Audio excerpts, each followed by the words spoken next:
L'Antipresse vient de publier son 52e numéro. Nous avons donc un an.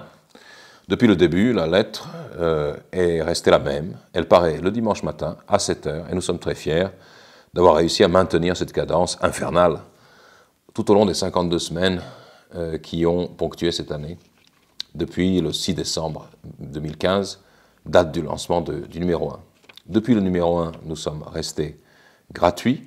Nous avons fait appel aux dons pour entretenir la lettre, pour fonctionner, pour payer nos charges. Et nous avons été étonnés par la générosité dont nous avons été gratifiés de la part de nos lecteurs, de même que par leur fidélité.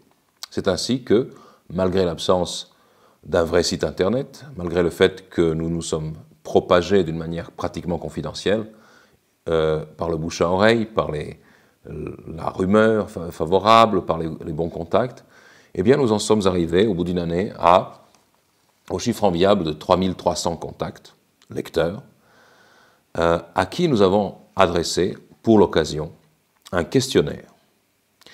Et je crois que, sans entrer dans le détail des réponses, que nous n'avons même pas encore toutes dépouillées, il nous faudra des jours pour analyser tout ce que nous avons recueilli, et surtout pour lire tous les commentaires, parce qu'il y en a vraiment des centaines que nous avons reçus sur divers sujets soulevés par le questionnaire. Eh bien, ce qui nous a frappé, c'est que nous avons en une semaine recueilli 1100 réponses. Autrement dit, le tiers des abonnés nous a déjà répondu. Cela est un chiffre exceptionnel.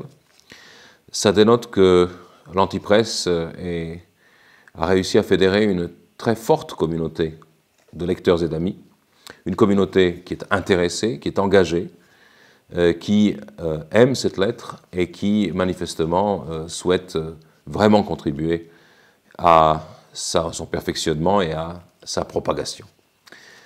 En bref, sans entrer dans tout le détail, le questionnaire nous dit la chose suivante. D'abord que les lecteurs sont de tous les âges. Il y a des adolescents, il y a des retraités, il y a des gens mûrs, mais vraiment toutes les catégories d'âge sont représentées. La plupart de ceux qui nous ont répondu au questionnaire sont des hommes, à 3/4, ce qui est un peu surprenant parce que la plupart des lecteurs, ou plutôt des lectrices qui réagissent, sont des femmes au long de l'année par des courriers. Par ailleurs, nous avons 2/3 des lecteurs qui sont d'un niveau universitaire, au moins premier degré ou plus, ce qui est assez remarquable en soi. 1/5 environ des lecteurs sont dans les domaines de l'éducation, de la recherche, de l'université. 10% sont dans la santé ou le social. Et les 2/3 restants se répartissent entre tous les métiers possibles et toutes les situations sociales possibles. Les motifs pour lesquels on lit l'Antipresse sont extrêmement intéressants.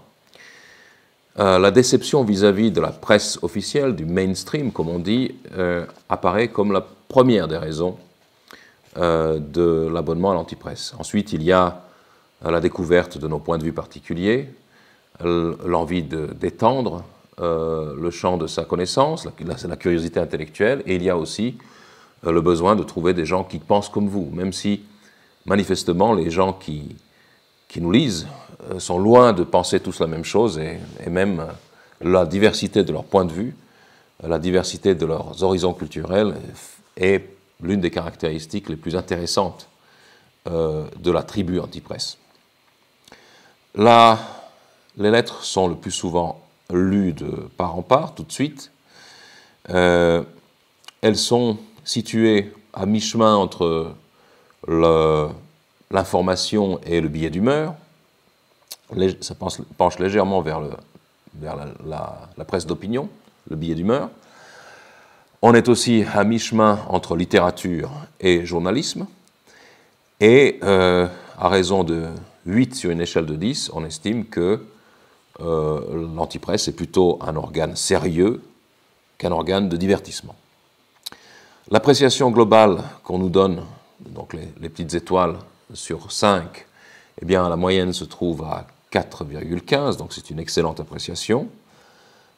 Et ce qui est aussi remarquable, c'est que pour les 3/4 des lecteurs, il est question de recommander volontiers ou très fortement l'antipresse à leurs amis et à leur entourage. Donc, encore une fois, nous avons vraiment autour de nous une réelle communauté. C'est aussi ce qu'on voit lorsque nous organisons des événements. Évidemment, nous sommes géographiquement un peu décentrés par rapport au cœur de notre public qui se trouve grosso modo entre Paris, les grandes villes françaises et les grandes villes suisses, sans compter nos amis québécois et belges qui sont très nombreux aussi, sans compter même les 10% environ de lecteurs qui viennent des États-Unis, qui nous lisent en français. Peut-être que ce sont des expatriés.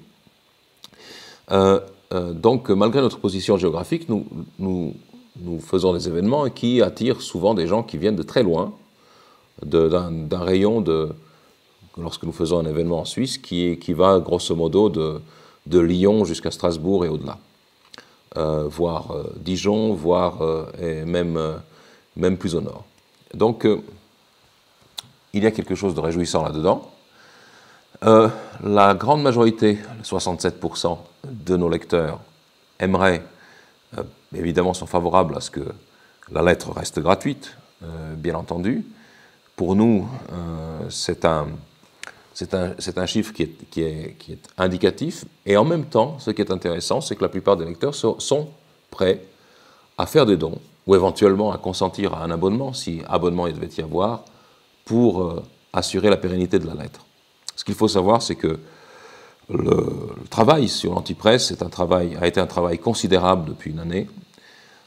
Nous estimons à environ 1500 heures, enfin personnellement, j'estime à environ 1500 heures le temps de travail, de recherche, d'organisation, d'envoi, de mise en forme, de correction qui a été investi. Et à ce taux-là, évidemment, ça devient presque une activité professionnelle qu'il faut alimenter. J'aimerais encore dire 2 mots sur ce que nous aimerions devenir. Et le questionnaire auquel nos lecteurs ont eu la gentillesse de répondre en masse nous aide grandement à définir ce chemin. Nous avons essayé, dans le numéro 52, de définir une vague philosophie de l'antipresse, au travers d'un entretien qui a été d'ailleurs consigné pour le magazine Éléments, qui paraît en même temps dans Éléments, et où nous disons, où je dis à peu près ce qui nous motive. Mais ce qui nous motive et ce qui motive nos lecteurs est quelque chose d'assez mystérieux. C'est un rejet du système dominant. C'est une philosophie dissonante plutôt que dissidente, dans la mesure où il n'y a pas, a priori, de projet de société ou de philosophie très cohérente et très unidirectionnelle derrière toutes nos motivations. Ce que nous défendons, c'est évidemment ce besoin de liberté dans l'expression et la pensée, ce besoin de vérité dans l'information, ce besoin de culture dans notre vie quotidienne, qui nous est un peu soustraite, et ce que nous essayons de défendre aussi, d'une manière très générale, c'est la matérialité, la réalité du monde face à cette dématérialisation qui fait de nous des spectres et des sujets impuissants d'un système que nous ne contrôlons pas. Nous nous engageons donc, à travers des conférences, des lectures, des rencontres, mais également des soirées pétrole contre nourriture, des soirées avec nos soupes et nos chaudrons, à préserver, dans la modeste mesure de nos moyens, la vraie saveur des choses, la vraie saveur du monde, de la fadeur qu'on essaie de lui imposer et du nivellement qui est en train d'abolir l'humanité en même temps qu'il menace toute vie sur Terre. C'est un beau projet, c'est une aventure à la fois amusante et héroïque dans laquelle nous ne voulons surtout pas rester seuls et que nous prenons très très au sérieux.